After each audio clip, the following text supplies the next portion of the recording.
चुनाव हो चुका है, इसलिए अब कोई वादा तो अब करेंगे नहीं, अब दावे की बात आ गई है। वादे तो चुनाव के दौरान होते हैं कि जब आप रैली के लिए जाते हैं, सभाओं के लिए जाते हैं।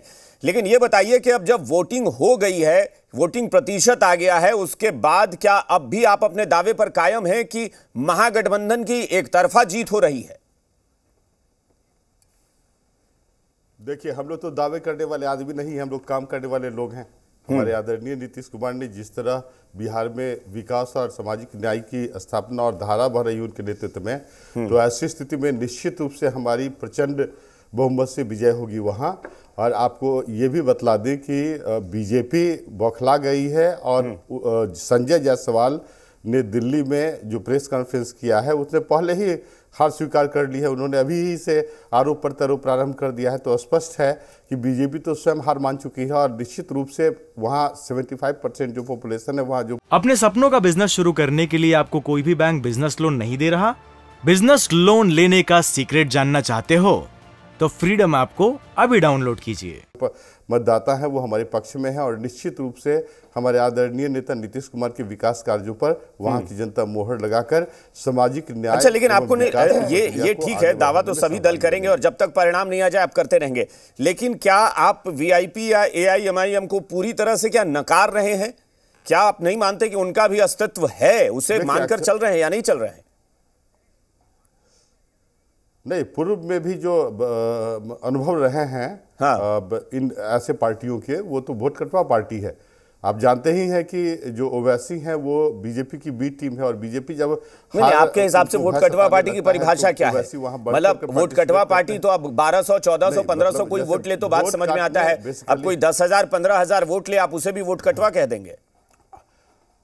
आप नहीं, आप देखें ना, अभी 8 तारीख को ही आपको स्पष्ट पता चल जाएगा। नहीं, ओवैसी साहब की पार्टी आप देखिए ना, गोपालगंज का परिणाम उसका गवाह है ना। गोपालगंज में क्या हुआ था? संपूर्ण बिहार ही नहीं, संपूर्ण भारत तैयार है ना। संपूर्ण बिहार ही नहीं, संपूर्ण गोपालगंज का परिणाम ध्यान में है या नहीं है?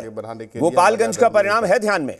नहीं, गोपालगंज का परिणाम तो गोपालगंज के परिणाम के बारे में आपको स्पष्ट मैं कर दूं कि वहां सहानुभूति की स्थिति के बावजूद भी वोट मार्जिन बहुत कम था। स्पष्ट था कि हमारे आदरणीय नेता के नीति, सिद्धांत और विकास की प्रक्रियाओं में लोगों की गहन आस्था थी। इस कारण पर्टिकुलरली वहां वोट। शमशी साहब बताएं जरा, वोट का समीकरण क्या कह रहा है आपको कुढ़नी में? क्योंकि देखिए, सच्चाई यह है कि जो दो कैंडिडेट मुख्य तौर पर आमने सामने हैं, दोनों पूर्व विधायक हैं, यानी कुढ़नी की जनता ने उन दोनों को देखा है। तो आजमाए हुए लोग हैं और आजमाए हुए लोगों के बीच अगर चुनना होगा तो कौन बेहतर है, जनता उसे चुनेगी। इसमें कहीं दो राय नहीं है कि माननीय मुख्यमंत्री के प्रति लोगों को हताशा और निराशा है और काफी उनका ग्राफ नीचे गिरा है। उनकी क्रेडिबिलिटी के कारण बिहार की ही जनता और खास करके अभी जो उपचुनाव हो रहे हैं कुढ़नी के, वो इस बात की दलील है कि माननीय मुख्यमंत्री का ग्राफ काफी गिरा है। और देखिए, इस ट्रेंड्स को भी आप देखिए कि काफी संख्या में लोगों ने मतदान किया।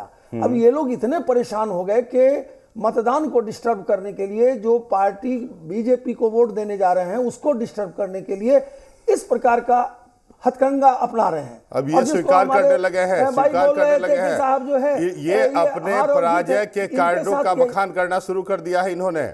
इनके साथ प्रॉब्लम क्या है? इनको बेचैनी है ना, प्रवक्ता कैसे है, मुझे तो आश्चर्य लगता है। अरे शांत रहिए ना, आप बोल रहे थे तो अभी से ही ये अपने हार के कारणों का विश्लेषण प्रारंभ कर दिया। संजय जायसवाल ने प्रेस कॉन्फ्रेंस करके कहा कि वहां धांधली हो रही है। बताएं, निराशा का ये परिणाम है। जो पार्टी विजय की स्थिति में होगी वो इस तरह का निर्णय प्रलाप क्यों करेगी? करके आगे बढ़ी है और ये चुनाव तय करेगा। दोनों प्रत्याशी जो हैं, देखिए अभी जो प्रत्याशी हैं उनको भी जनता देख रही है और उनकी क्रेडिबिलिटी वहां पे काफी खराब हो चुकी है और यही परिणाम था। अच्छा, मैंने पिछले चुनाव का जिक्र किया, यानी एक मिनट, मैं गोपालगंज का जिक्र कर रहा था, लेकिन शमशी साहब मैं आपसे भी दोनों बात करूंगा, मोकामा की भी और गोपालगंज की। दोनों जगह का परिणाम आपने भी देखा है और महागठबंधन ने भी देखा है। मोकामा में उनकी एक तरफा जीत हुई और बड़ी जीत हुई, और गोपालगंज में आप सहानुभूति के बावजूद, यह सच है कि बहुत कम वोटों से जीते थे। माना यह भी जाता है कि बीएसपी और एआईएमआईएम ने जो वोट काटे थे उसका परिणाम था। तो कहीं ना कहीं आप दोनों को भी, आप दोनों गठबंधन को या दोनों दलों को इस बात का ध्यान रखना होगा कि वीआईपी या ओवैसी साहब की पार्टी भी अपना परिणाम प्रभावित करेगी। देखिए, डेमोक्रेसी में सबको चुनाव लड़ने का अधिकार है। आज ये लोग बोल रहे हैं ओवैसी जी के बारे में या वीआईपी के बारे में, वही ओवैसी जी जो एमसीडी डिस्ट्रिक्ट है वहां उनके एमएलए जीते, तो आप कह रहे हैं कि वो वोट काट रहे हैं। मुझे तो समझ में नहीं आता है, हास्यास्पद बात करते हैं। अगर पॉलिटिकल पार्टी अपना उम्मीदवार लड़ाती है तो इनको लगता है वोट काट रहे हैं। और दूसरी बात, मैं आपकी बात का जवाब दे दूं, मोकामा के अंदर अगर आप देखेंगे तो भारतीय जनता पार्टी का प्रोडक्टिविटी काफी बढ़ा पिछले चुनाव में। मोकामा में भारतीय जनता पार्टी को कैंडिडेट नहीं मिले। पूरी भारत और बिहार की जनता जानती है इनको कैंडिडेट नहीं मिले। जीतते थे बीजेपी के कोई कैडर वाले व्यक्ति वहां बलि का बकरा नहीं बनना चाहते थे। यही कारण है कि इनको अन्य दलों से, हमारे दलों से, हमारे सहयोगी, हमारे साथियों को तोड़कर वोट देने की आवश्यकता पड़ गई थी। अच्छा, कुढ़नी में तो उनको मिल गए ना, कुढ़नी में तो उनको केदार गुप्ता मिल गए ना। परिमल साहब, परिमल जी, कुढ़नी में मिले ना, कुढ़नी में कैंडिडेट मिले हैं, लड़िए आप कुढ़नी में। कुढ़नी में आप लड़ रहे हैं, अब छोड़िए ना वहां कैंडिडेट, लेकिन मोकामा में उनका वोट बढ़ा था, ये तो आप भी जानते हैं और मानते भी होंगे। कैंडिडेट नहीं भी मिला तो मैं पिछले उपचुनाव से सबक लेने की बात कर रहा हूं, आप उसको नकार कैसे सकते हैं? देखिए, विजय विजय होती है। दूसरी बात, अब जैसे वहां कुंडली में 100% टैक्स छोड़ रहे हैं, जो अभी चुनाव के पश्चात बीजेपी के नेताओं ने जिस तरह परिमल जी समीकरण पर और हालात पर मत जाइए। समीकरण और हालात ये थे कि आरजेडी के निवर्तमान विधायक ने आपके खिलाफ बयान तक दे दिया था। चलती है, अगर आप उस पर जाएंगे ना तो परिणाम अब क्या आएगा मुझे नहीं पता।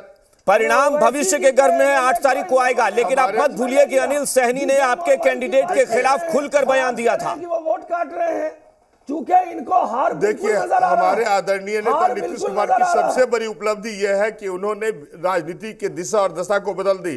अब जाति के अब मुझे नहीं पता कि उन्होंने क्या बदला, लेकिन वो अपने सहयोगी दल के नेता को। अपने सपनों का बिजनेस शुरू करने के लिए आपको कोई भी बैंक बिजनेस लोन नहीं दे रहा? बिजनेस लोन लेने का सीक्रेट जानना चाहते हो तो फ्रीडम ऐप को अभी डाउनलोड कीजिए।